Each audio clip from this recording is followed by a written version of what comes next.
ever wish you could go back in time? And if you could, where would you go? One of the places that I would go would be to the Great Plains 200 years ago.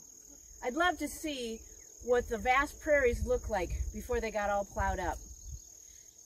Hi, I'm the Iowa Prairie Girl, and I am here in my windbreak, or prairie, in Saragota County, just north of Mason City. I'd like to think of what you see here might give you a little example of what the tallgrass prairies look like back before white man came and civilized the whole prairie. Did you know that Iowa used to be covered in prairie, and now we only have 0.1% of that prairie left? So today I want to talk to you about the yellow coneflower, or other names for the yellow coneflower is the gray-headed coneflower. Another name is droopy coneflower, and also weary Susan. Kind of wonder why Susan always gets flowers named after her. Maybe it should be called weary Iowa girl, prairie girl. Weary prairie girl, that's what we should call it. Another name that I think it should be called is hedgehog coneflower. So stay tuned. I'm going to tell you why those names are important to this flower, why it's called that, why I think it should be called hedgehog flower, and I'll tell you a few other things about the gray-headed coneflower.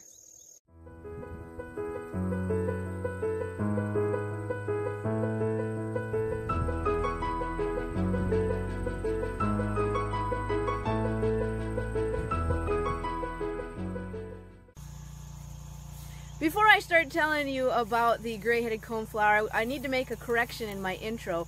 I told you that there is 0.1% of prairie left in Iowa, and that is wrong. It is 0.01%, and I guess that's really hard to say because it's just hard to imagine that that's all of the prairie that is left in Iowa.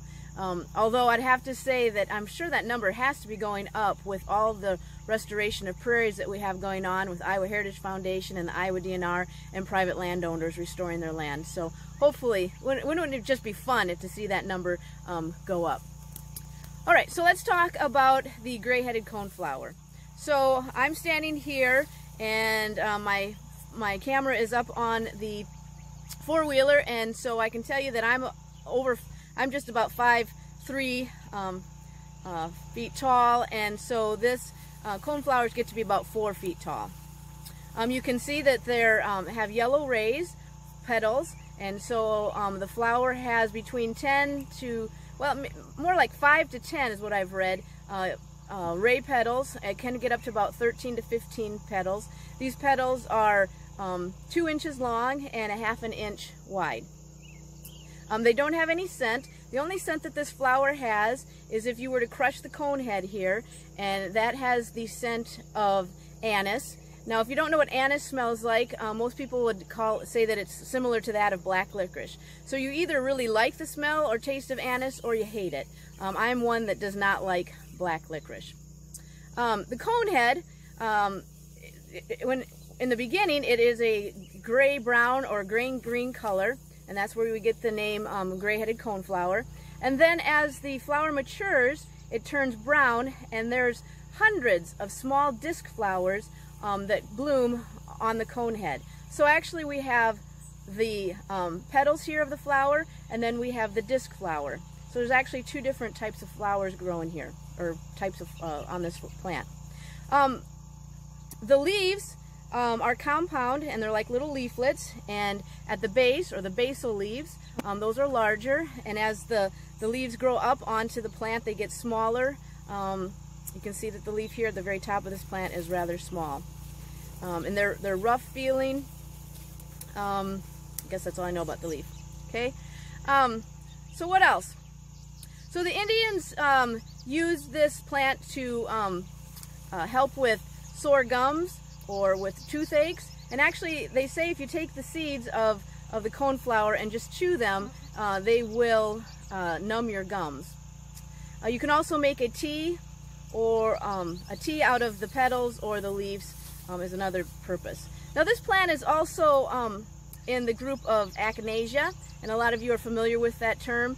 So that Echinacea has the properties of being to boost the immune system, or to be antibacterial.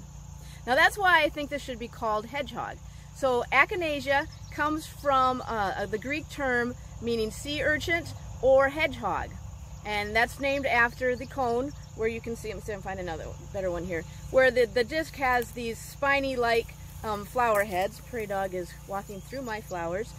So we have these spiny-like cone head, and so that's where that echinasia or sea urchin or hedgehog term comes from. So you can see why I think it should be called hedgehog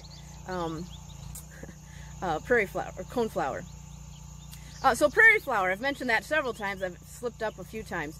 So another flower that's very similar to the gray-headed coneflower is the prairie coneflower. So this disc here on a gray-headed coneflower is about an inch tall, and it's taller than it is wide.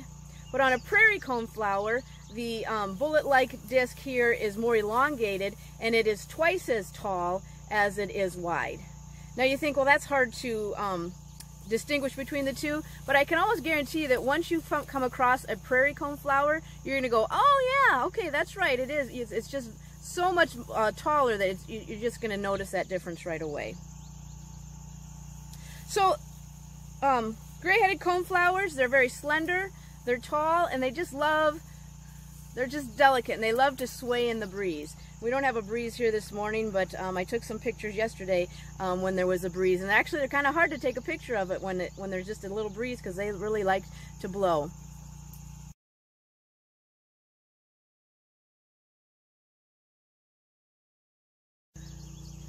Gray-headed coneflowers are easy to start from seed.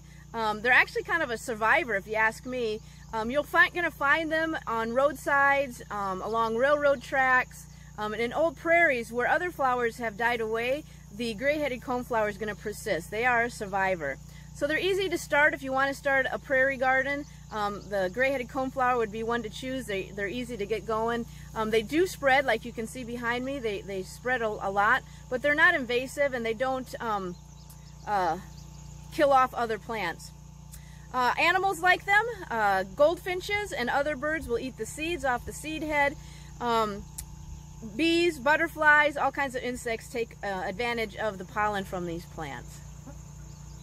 So I'm the Iowa Prairie Girl. I encourage you to get out and explore some places. Please make sure you share my video. Please subscribe.